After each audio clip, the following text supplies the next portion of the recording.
Assalamualaikum warahmatullahi wabarakatuh. Kali ini pertemuan ketiga pada mata pelajaran pemrograman dasar. Struktur algoritma dengan flowchart. Sebelumnya kita sudah mempelajari tentang struktur algoritma dengan natural language pada pertemuan yang kedua. Algoritma pada awalnya dimodelkan dalam bentuk bangun ruang oleh para ilmuwan ketika komputer mulai berkembang. Model penulisan algoritma ini disebut sebagai bagan alir atau flowchart. Bagan alir atau flowchart merupakan bagan atau chart yang menunjukkan aliran atau runtutan data dan proses yang terjadi dalam program secara logika. Gaya perancangan algoritma dengan flowchart lebih dimengerti karena memiliki standar penggunaan yang sama. Hal ini disebabkan algoritma juga digunakan sebagai media komunikasi dan dokumentasi. Pedoman yang harus diikuti oleh para perancang algoritma ketika menggunakan metode ini adalah sebagai berikut, yaitu peletakan simbol bagan alir atau flowchart sebaiknya dimulai dari atas ke bawah dan dari kiri halaman. Yang kedua, kegiatan di dalam bagian alir simbol bagan alir atau flowchart harus ditunjukkan dengan jelas dengan nama kegiatan yang jelas. Yang ketiga, harus dimulai dengan simbol start atau awal dan diakhiri dengan simbol end atau akhir. Yang keempat, setiap kegiatan harus memiliki input dan menghasilkan output. Yang kelima, penjelasan dalam simbol flowchart sebaiknya menggunakan kata kerja, misalnya entry data siswa atau hitung A plus B. Yang keenam, setiap kegiatan di dalam bagan alir atau flowchart harus memiliki alur data proses secara rinci dan jelas. Yang ketujuh, kegiatan yang terpotong dan akan disambung di tempat lain harus ditunjukkan dengan jelas menggunakan simbol penghubung. 5 jenis bagan alir atau flowchart. Yang pertama, bagan alir sistem, yang menjelaskan urutan setiap prosedur yang terdapat pada sistem. Lalu yang kedua, bagan alir dokumen, yang menunjukkan arah aliran data laporan dan formulir pada subprogram atau proses. Yang ketiga, bagan alir skematik, memiliki kemiripan dengan bagan alir sistem, yaitu untuk menggambarkan skema aliran data pada prosedur di dalam sistem. Yang keempat, bagan alir program, berguna untuk melakukan analisis sistem dengan menggambarkan proses dalam suatu prosedur program. Yang kelima, bagan alir proses, merupakan bagan yang sering digunakan dalam aliran proses pada teknik industri. Keuntungan metode flowchart. Yang pertama, memudahkan setiap orang untuk membaca dan memahami algoritma karena adanya standarisasi simbol dalam perancangan.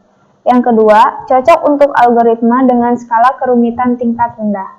Yang ketiga, aliran proses program cukup rinci dengan pemodelan secara visual. Kerugian metode flowchart.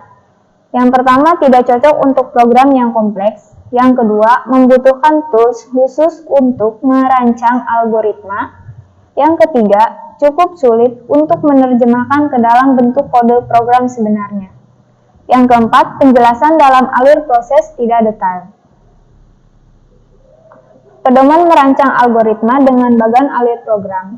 Yang pertama, bagan alir dimulai dengan simbol start atau elips, diakhiri dengan simbol end atau elips.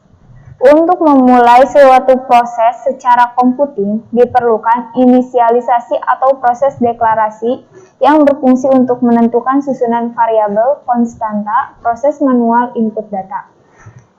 Yang terakhir, setiap input akan dilakukan proses secara komputer dengan simbol persegi panjang dan setiap proses akan menghasilkan output. Yang selanjutnya adalah struktur algoritma dengan pseudocode. Pseudo, tidak sebenarnya, semu atau samar. Pseudocode sebuah notasi kode yang tidak sebenarnya, tetapi mewakili logika algoritma bahasa pemrograman yang akan digunakan.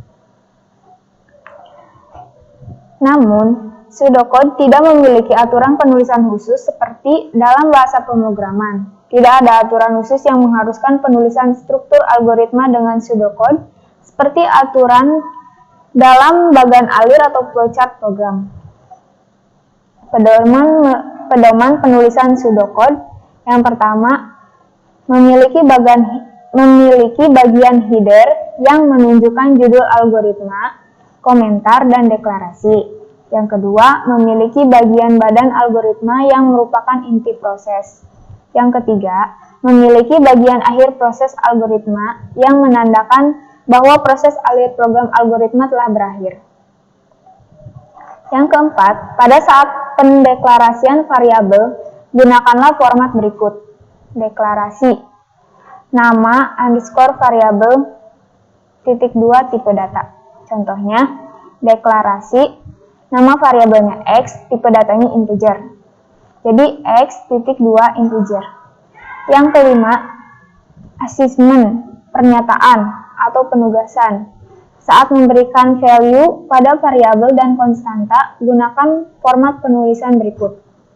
Nama variabel, lalu value. Contohnya X3, artinya memberikan nilai data 3 kepada variabel X.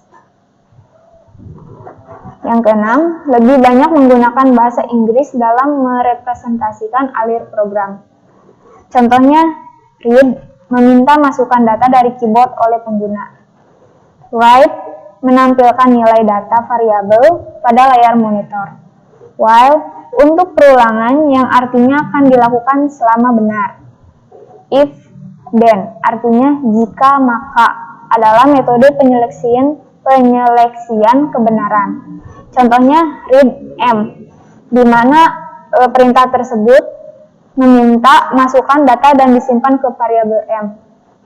Lalu yang kedua, write M, yaitu menampilkan atau mencetak data M. Yang ketujuh, untuk menulis komentar diawali dengan karakter kurung kurawal terbuka dan diakhiri dengan kurung kurawal tutup. Tugasnya yang pertama, rangkum materi hari ini. Yang kedua, gambarkan simbol-simbol yang digunakan pada penulisan flowchart. Berikan nama serta penjelasan dari setiap fungsi simbol tersebut. Yang ketiga, buatlah satu contoh bagan alir atau flowchart pada penjumlahan. Sekian dari saya. Wabillahi taufiq wal hidayah. Wassalamualaikum warahmatullahi wabarakatuh.